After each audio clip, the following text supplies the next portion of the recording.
the chair of the Democratic National Committee has come in for a great deal of criticism this year over her handling of the Sanders-Clinton race, among other issues, and for some of her positions on the banking industry as well. I'm speaking of Debbie Wasserman Schultz. Ms. Wasserman Schultz has a challenger this year, and he is receiving a lot of national attention. He joins us now. Tim Canova is an activist, an attorney, educator, a frequent commentator on the rigged economic and political systems that we cover on this very program, the Wall Street and the political process. He is challenging Representative Wasserman Schultz in Florida's 23rd District, and he joins us now. Tim, thanks for coming on the program.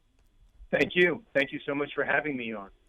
Well, sure. Let's start with this. What made you decide to run against Debbie Wasserman Schultz in the 23rd?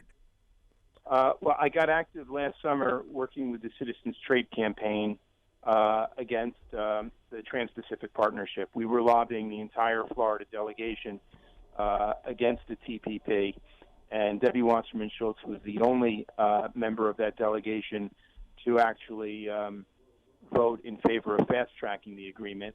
And it was quite troubling. She was not responsive at all to our overtures to her office. And she was the only, as I said, the only Democrat in the congressional delegation to vote to fast-track the agreement.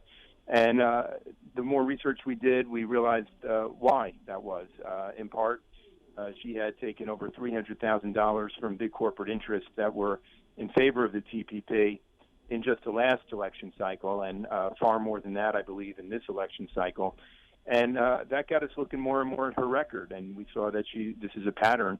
She's been taking millions of dollars from the largest corporations and Wall Street banks, and she's been voting along their lines for many years now. And some of these issues that reflect this corporate influence was her support for the payday lending industry. She was pushing a Republican bill to prevent President Obama's Consumer Financial Protection Bureau from regulating payday lending, which is a big problem in Florida. There's payday lending shops and check cashing shops all over South Florida, and charging over 300% interest rates when you add fees and everything, leaving poor, low-income, working folks very vulnerable in a cycle of debt. And she takes money from private prison companies, and she supports the privatization of prisons and the drug war. So on trade, on predatory finance, on the drug war, and other issues, even issues dealing with the environment and the protection of the Everglades. She's been on the side of Big Sugar, and she's been taking a lot of money from Big Sugar. So all of those reasons really animated this campaign. Now, when you first declared that you were running against Debbie Wasserman Schultz, did you get a lot of pushback from institutional Democrats or members of the party elite, for lack of a better term? Or what was the reaction you got? Did people just dismiss you, or what happened? What was the reaction? Absolutely. The main reaction was dismissal. People were even hanging up the phone on us. You could say nobody wanted to see this challenge coming. And once we actually got in to the race, the state party made it difficult. The state party tried to prevent us from having access to the party's voter database, just like the DNC had done to Bernie Sanders in December. So it's not been an easy road. We've had the establishment against us, but we've been building a grassroots movement from day one, and it's picked up a lot of steam over the course of the campaign. Well, you got some words of encouragement or endorsement from Bernie Sanders. Did that help? Certainly it helped. Now, we were gaining traction before that. I should say that in the first 4 months of the campaign, we raised $1 million.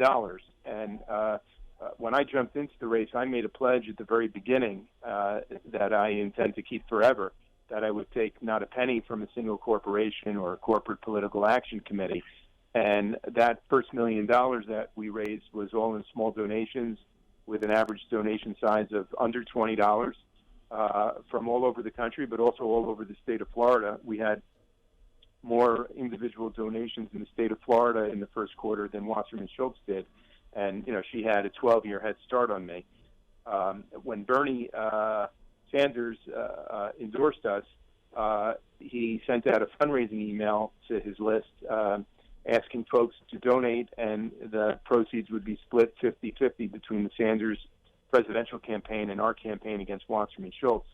And on that one day, we raised over $250,000. So it was a great injection of not just money, but media attention, and name recognition went up.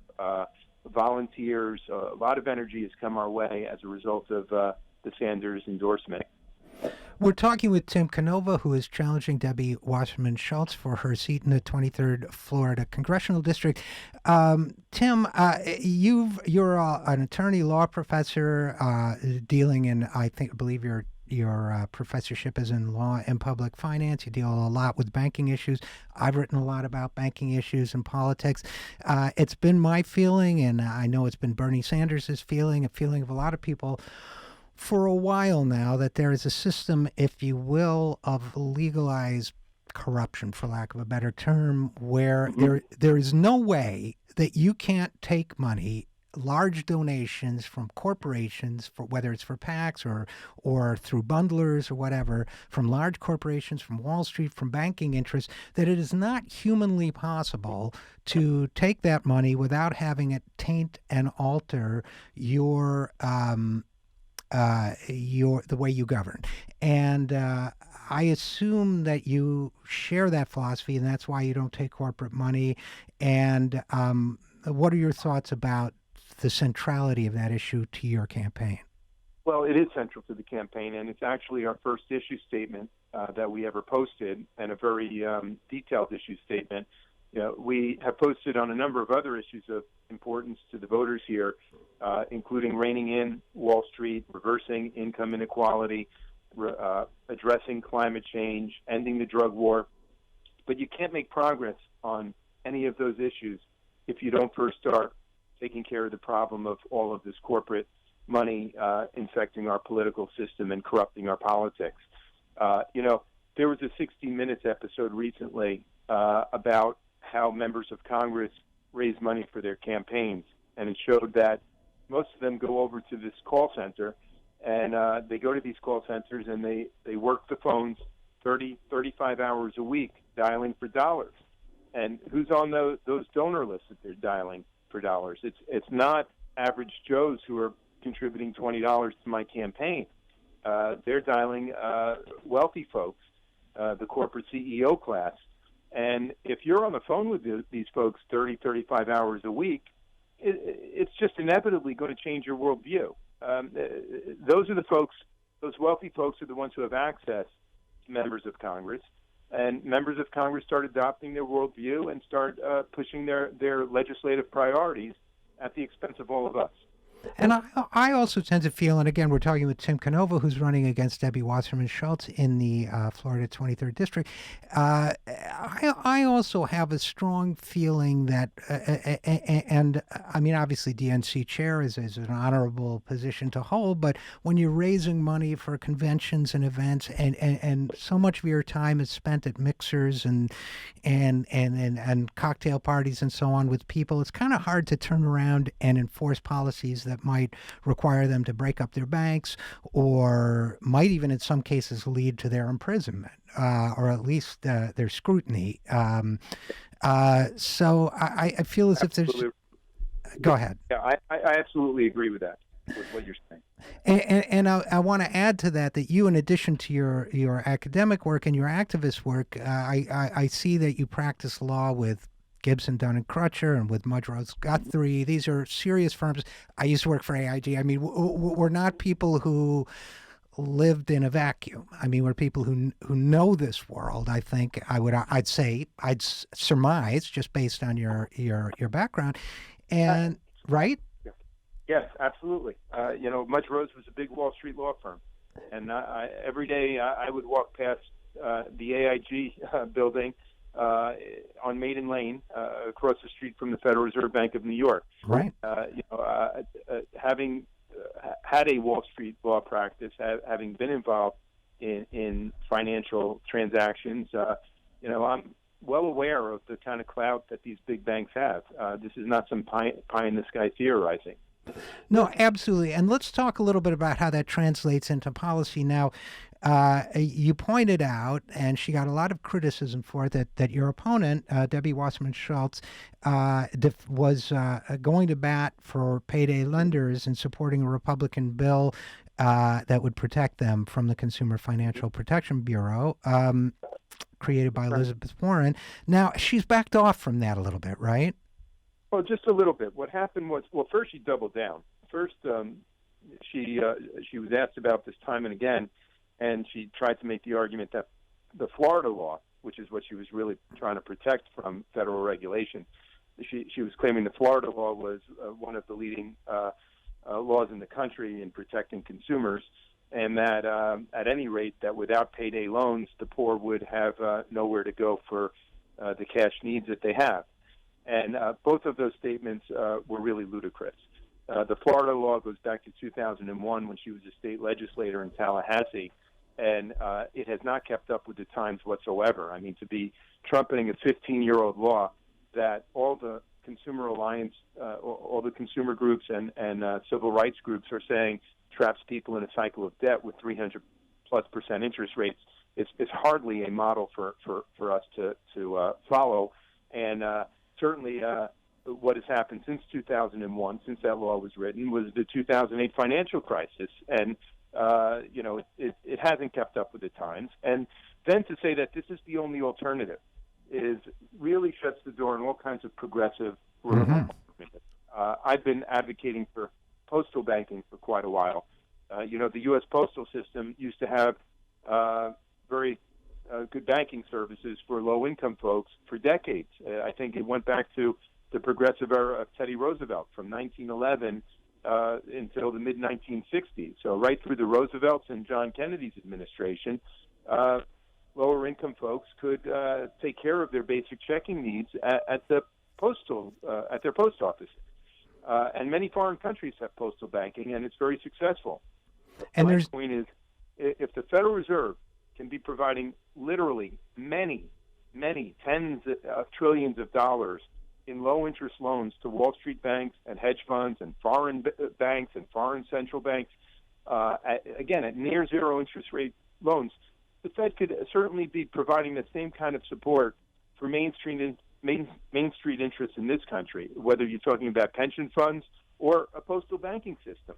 And that would give alternatives for lower-income folks where they wouldn't have to go to a check-cashing outlet and pay 10% of the check just to have it cashed. Well, Tim Canova, I emphatically agree with everything you say and would only add to it, and I strongly suspect you agree, that if you pay people a living wage, maybe they wouldn't need these types of bridge loans all the time. That would certainly help. And I would also add, you may be familiar, I believe it was the state of North Carolina that did an experiment in replacing payday lending with other forms of community credit, and it seemed to turn out, at least after the first year or two, it looked like it was being quite successful. So there are any number, postal banking, as you mentioned, low interest loans, living wage, the notion that the only way to treat the population they call the unbanked is by exploiting them is just defies common sense and human decency, doesn't it? Well, it does. And Wasserman Schultz has taken, I think the estimates are $68,000 from the payday lending industry over the course of the last decade, and then some tens of thousands more in the last year or two. And then when you look at who's funding the payday lenders, it's those big Wall Street banks that give them lines of credit. Well, Wasserman Schultz has taken hundreds of thousands of dollars from the big Wall Street banks, and the big Wall Street banks are in on this profit scam. They really are. Now, I should say that Wasserman Schultz has rhetorically said, that the solution for these poor folks are to pay them a living wage, but she was very late to get on board any kind of living wage proposals. And you look at the rest of her economic agenda, such as the Trans-Pacific Partnership as one example, these are not the kinds of economic development strategies that are going to help lower-income folks have decently paying jobs. Well, let's talk about your campaign again for a second, Tim Canova. First of all, where can people go to get more information? Oh, well, thank you. TimCanova.com. That's Canova, TimCanova.com. And that'll get them to our website. Your listeners can check out the issues pages, and we're expanding our issues pages quite a bit.